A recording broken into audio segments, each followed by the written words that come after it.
దేవుని నామమునకు మహిమ కలుగును గాక. ఒక ముఖ్యమైన విషయము నిన్నటి కాన్ఫరెన్స్‌లో అందరికి తెలియాలని కొంత సమయం రిక్వెస్ట్ చేస్తున్నాను. అడ్‌హాక్ కమిటీ ఫామ్ అయినంక గత 6, 7 సంవత్సరాల నుంచి కూడా మెనోనైట్ కాన్ఫరెన్స్‌లో అఫీషియల్‌గా, లీగల్‌గా ఒక కమిటీగా ప్రాపర్టీస్ ప్రొటెక్ట్ చేయడానికి అడ్‌హాక్ కమిటీ చాలా ఎఫర్ట్స్ పెడుతూ ఉన్నది.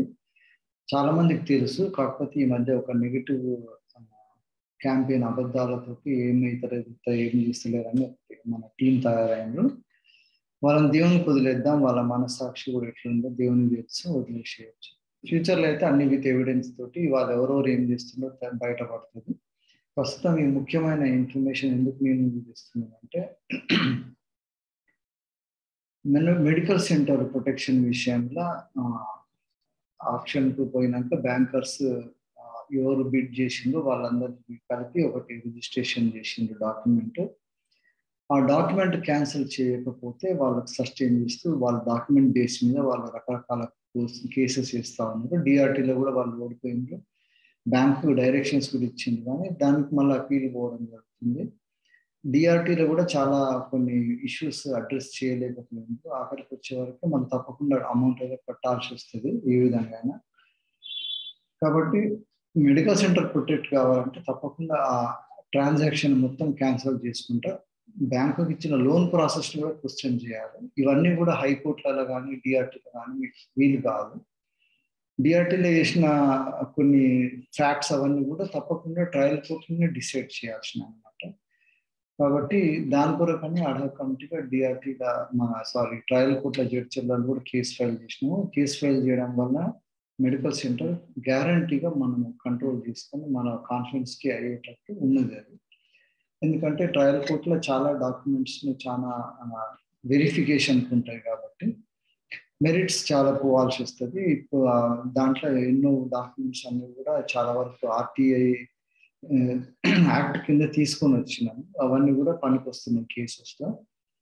సో ఈ టైంలో అడ్‌హాక్ కమిటీ కాకుండా ఇంకొకటి ఫేక్ జీసీ తయారు చేయడము మనకు ప్రాబ్లం అవుతుంది అనమాట. కాన్ఫరెన్స్లో ప్రాపర్టీ ప్రొటెక్షన్ చేసేటప్పుడు వీళ్ళు ఇర్రెస్పాన్సిబుల్ థియోలాజియన్స్ మన కాన్ఫరెన్స్లో ఉన్నారు.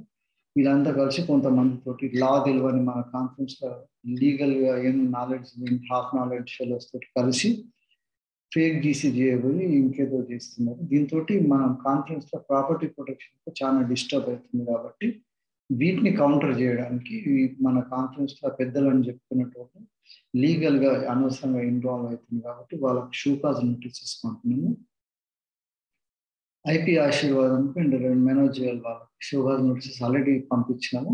ఇప్పుడు పబ్లిక్ ఎందుకు చేస్తున్నామంటే ఆ షోకాజ్ నోటీస్ టైం అయిపోయిన తర్వాత we are going to go for further legal procedures which may not be in our control further.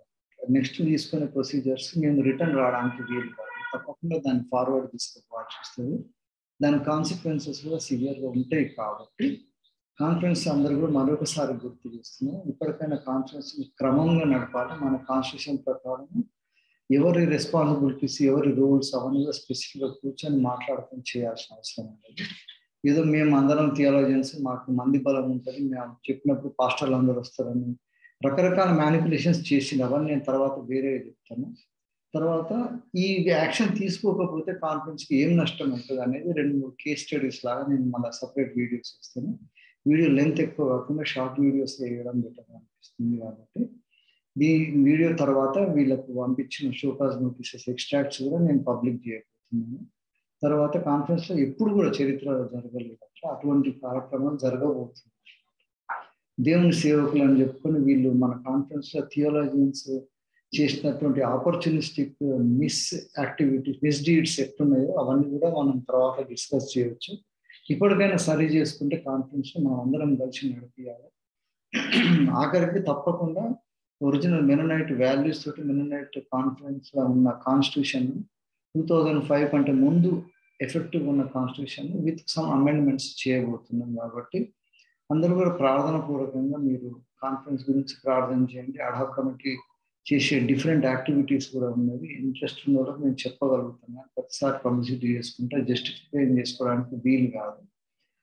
అయినా కూడా ఇప్పుడు అందరికీ దృష్టికి తేవడం ఏంటంటే తప్పకుండా ఈ కాన్ఫరెన్స్తో ప్రాపర్టీస్ ప్రొటెక్షన్ చేసుకుంటా ఏ విజన్ తోటి అడాహక్ కమిటీ ఇన్ని రోజుల నుంచి కూడా ప్రొటెక్ట్ చేస్తుంది, ఈ ప్రాపర్టీస్ ప్రొటెక్ట్ చేయడం వలన ఏం లాభం అవుతుంది, తర్వాత how we are going to organise this conference for God's glory అనే విషయాలన్నీ కూడా మనం డిస్కస్ చేయడానికి అవకాశం ఉంటుంది. దానికోసం విస్తృతంగా 2 మీటింగ్స్ కూడా పెట్టినాము, 2 ఇన్-హౌస్ మీటింగ్స్ పెట్టినాము, తర్వాత డిస్కషన్స్ అయినాయి. ప్రపోజల్స్ ఆల్మోస్ట్ 1.5-2 years నుంచి అడాహక్ కమిటీ చేస్తున్నది. కమిటీలో అఫీషియల్గా సీరియస్ మైండెడ్ పీపుల్కి తెలుసు, జనరల్గా ఆన్ అండ్ ఆఫ్ వచ్చిపోయే వాళ్ళందరూ కూడా ఏదో ఉన్నామంటే ఉన్నట్టు, కానీ వాళ్ళకి సబ్జెక్ట్ తెలియకుండా మాకు తెలియకుండా అన్ని చేస్తున్నారు గారు అంటుంటే, ఎనీవే దేవునికి వదిలేద్దాము, దేవుని పనిని శ్రద్ధగా చేసే వాళ్ళతో మనం కాన్ఫరెన్స్ ముందు తీసుకోబోతాం. కాబట్టి thank you for your patient hearing. దీని తర్వాత దీనికి సంబంధించిన అన్ని కూడా నేను పోస్ట్ చేస్తాను. తర్వాత ఫర్దర్ డిమేమ్ చేయబోతున్నాను, ఏ విధంగా చేస్తున్నాం అంతా కూడా షార్ట్ వీడియోస్ అందరి దృష్టికి తీసుకురావాల్సిన ఉన్నది. ముఖ్యంగా ఈ లీగల్ ప్రొసీజర్స్ అన్ని కూడా ఒక ముఖ్యమైన ఒక స్టేజ్కి వచ్చింది కాబట్టి కాన్ఫరెన్స్లో అందరి దృష్టికి తెస్తున్నాం. ప్రార్థన చేయండి.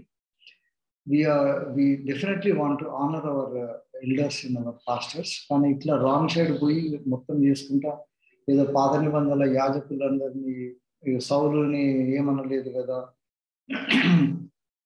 అట్లా దావీదు రాజు సౌలుని వదిలేసి యాజకుల మీద యాక్షన్ తీసుకుంటారు, ఇటువంటి ఇల్లు అంతా మిస్ఇంటర్ప్రిటేషన్ చేయొద్దు. దేవుని సేవకులు ఇంకా చాలా మోర్ రెస్పాన్సిబుల్గా బిహేవ్ చేయాలి. మన కాన్ఫరెన్స్లో కూడా క్రమంగా ఉండడానికి ప్రతి ఒక్కరు ఎట్లా క్రమంగా ఉండాలనేది అంత క్లియర్ కట్గా ఉన్నది. అవన్నీ పక్కకు పెట్టేసి వీళ్ళు సొంత కమిటీలు వేసుకొని చేయబోతుంది. We are not going to leave them just like that. తప్పకుండా వీళ్ళ మీద యాక్షన్ తీసుకుంటాము. ఈ నోటీస్ అంతా కూడా చదవండి, ఎందుకు లీగల్గా వీళ్ళ మీద తీసుకోవాలో అంతా కూడా డీటెయిల్గా రాసినాం ఆ నోటీస్లో. రిప్లై ప్రాపర్ టైం వరకు చూసినాక తర్వాత we are going to take action on this. ప్రార్థన చేయండి. కాన్ఫరెన్స్ తప్పకుండా దేవుని మహిమ కొరకు ముందుకు తీసుకుపోవడానికి అడాహక్ కమిటీ ఉన్నది. ఇంకా చాలా మంది ఓపెన్గా బయటికి రావట్లేదు, ఎందుకు రావాలని, కానీ ఒక టైం వస్తుంది, ఎవ్రీబడి విల్ కమ్ ఫార్వర్డ్, అప్పుడు దేవునికి మహిమ కలుగుతుంది. అంతవరకు నిజంగా మెననైట్ కాన్ఫరెన్స్ సరి చేయాలని ఆసక్తి అందరూ కూడా రావాలి ముందుకు. We are going to issue another notification పబ్లిక్గా ఇస్తున్నాము. ప్రతి ఫీల్డ్ నుంచి కూడా ఎవరో ఎంతమంది ఉండాలి అంతా కూడా నేను ఆల్రెడీ ఒక టైం లైన్ పెట్టి నేను ఐకామ్ వాళ్ళకు ఇంటర్నేషనల్ కమ్యూనిటీకి రాసినాను. ఇట్లా వీళ్ళు ఇంటర్నేషనల్ కమ్యూనిటీకి కొన్ని ఫోటోలు పంపి కొంత ఉన్న ఇన్ఫ్లుయెన్స్ని పెట్టేసి కాన్ఫరెన్స్ నడిపించవచ్చు అనుకుంటుండ్రు. అది వర్కౌట్ కాదు. ఐకామ్ వాళ్ళకి ఇప్పటికీ అర్థమైపోయింది. ఈ లీగల్ ప్రాసెస్ స్టార్ట్ అయినాకైతే ఐకామ్ వాళ్ళు they will have to really rethink about the letters that have issued to these people without having proper understanding. కాబట్టి అందరూ కూడా గమనించండి. ఇచ్చిన టైంని బట్టి వందనాలు. తప్పకుండా ప్రార్థన చేయండి. కాన్ఫరెన్స్లో వీళ్ళకి ఇప్పటికన్నా బుద్ధి వచ్చి మన కాన్ఫరెన్స్లో సరి చేసుకోవడానికి వీళ్ళు కూడా చేసిన తప్పులు అన్ని పక్కకు పెట్టేసి కాన్ఫరెన్స్లో మెయిన్ స్ట్రీమ్లో కలిసి ఆర్గనైజ్డ్గా పోవాల్సిన అవసరం ఉన్నది. అట్లా పోకుండా ఎవరు ఎంత పెద్దోడైనా ఎవరైనా కూడా స్పేర్ చేసేది ఉండదు. We are going to take legal action. ఎందుకంటే వాక్య ప్రకారంగా వింటలేదు, దేవునికి మాట అంటే దానికి పద్ధతి అంటే ఇంట్రెస్ట్ లేదు, యునైటెడ్ కాన్స్టిట్యూషన్ అంటే కూడా దానికి ఒక లెక్క లేదు. కాబట్టి వీళ్ళకు లీగల్ యాక్షన్ సరిపోతుంది. కాబట్టి we are taking appropriate legal measures. ఇది మేము తీసుకోవాల్సిన పరిస్థితి వచ్చింది. కాబట్టి వీళ్ళు సరిగ్గా కూర్చొని మీటింగ్లలో వచ్చినా లేకపోతే మీటింగ్స్కి మాట్లాడదామన్నా ఇది అజెండాలో పెడదామంటే దాని గురించి డిస్కస్ చేస్తే ఇంత దాకా పోదు. కాబట్టి వీళ్ళకు తప్పని పరిస్థితుల్లో మనం లీగల్గా చట్టపరమైన చర్య తీసుకుంటున్నాము. మెననైట్ కాన్ఫరెన్స్లో పాస్టర్ల మీద తీసుకోవాల్సిన పరిస్థితి వచ్చింది. కాబట్టి it is a sad day, but we have to take it up. లేకపోతే వీళ్ళు చేసే డ్యామేజ్ భయంకరంగా ఉంటుంది అన్నమాట. అంతా చేసినాక ఎవరి ఇంట్లో వాళ్ళు కూర్చుంటారు, వీళ్ళు ఎప్పుడు ముందుకు రారు. కాన్ఫరెన్స్ ఏదైనా నష్టం అవుతుందంటే they don't have any say on that. వచ్చి పొజిషన్లు కావాలంటే వచ్చి మధ్యలో కూర్చొని పెద్ద మాట్లాడుతూ ఉంటారు. కానీ ఒక ఇష్యూ మీద ఏం స్టాండ్ తీసుకోవాలంటే వీళ్ళు ఎన్నో నాన్ కమిటల్గా బతుకుతా వచ్చిందండి. ఎక్కడ ఏది కావాలంటే అది చేసుకుంటాం. ఎగ్జాంపుల్ చెప్తున్నాను, డాక్టర్ ఆర్నాల్డ్కు ఆర్డినేషన్ ఇవ్వడమే బుద్ధి లేని పని. అది చేసినాక డాక్టర్ ఆర్నాల్డ్ వాళ్ళ బిడ్డ వచ్చి జాయిన్ అయితే ఆమెకు ఆర్డినేషన్ ఇచ్చింది. అంత ఇచ్చింది థియాలజీన్సే వీళ్ళే. ఇప్పుడు ఆమె వచ్చి మళ్ళీ ఇప్పుడు కూర్చుంది. ఇప్పుడు ఆమె how do you want to move her from the system? ఇవ్వని పడితే దానికి ఆర్డినేషన్ ఇవ్వచ్చా? ఇచ్చిండ్రు వీళ్ళే. ఏమన్నా అందామంటే వీళ్ళని మళ్ళీ సేవకులు కదా ఏమన్నా. ఇప్పుడు డాక్టర్ ఆర్నాల్డ్ కొడుకు వచ్చి ఎంబీపీఏలో జాయిన్ అయింది. ఎట్లా తీస్తారు ఆయన? గవర్నింగ్ కౌన్సిల్ ప్రాపర్గా లేకుండా ఎంబీపీఏని ఎట్లా హ్యాండిల్ చేయగలుగుతారు? ప్రాపర్ గవర్నింగ్ కౌన్సిల్ చేద్దాం, అందరం కరెక్ట్గా లీగల్గా పోవాలి, ప్రాపర్గా ఉండాలి. లేకుంటే ఇప్పటికే సుజ్ఞానం ఆర్నాల్డ్ కేసే ప్రాపర్గా నడుస్తలేదు. అది అంటే మళ్ళీ బుద్ధి లేకుండా గుట్టల మీద కూర్చొని కమిటీలు వేసుకుంటారు అన్నమాట. And we want us to respect you people for this idiotic activities. Sorry for using this words.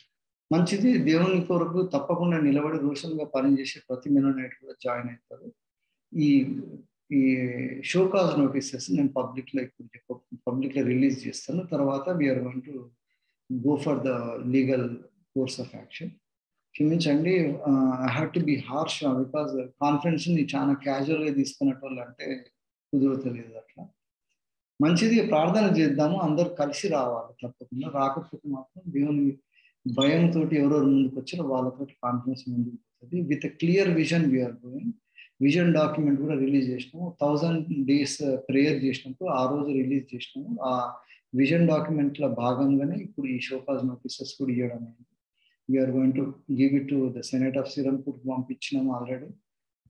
ICOMM వాళ్ళు కూడా పంపించినాము. Then we're see what we have to do. వీళ్ళ రెస్పాన్స్ని బట్టి దీని మీద ఫర్దర్ కోర్స్ ఆఫ్ యాక్షన్ ఉంటుంది. తప్పకుండా లీగల్గా పోవాల్సిన పరిస్థితి వస్తే మాత్రం పోతాము. ఒకసారి స్టార్ట్ అయినాక వీ కెనాట్ కమ్ బ్యాక్. అదొక పరిస్థితి ఉంది. ముఖ్యంగా బైబిల్ కాలేజ్ ఇష్యూలో we are going to have some serious issues with the administration. కాబట్టి గమనించండి, ప్రార్థన చేయండి. మంచిది. Thank you for your time.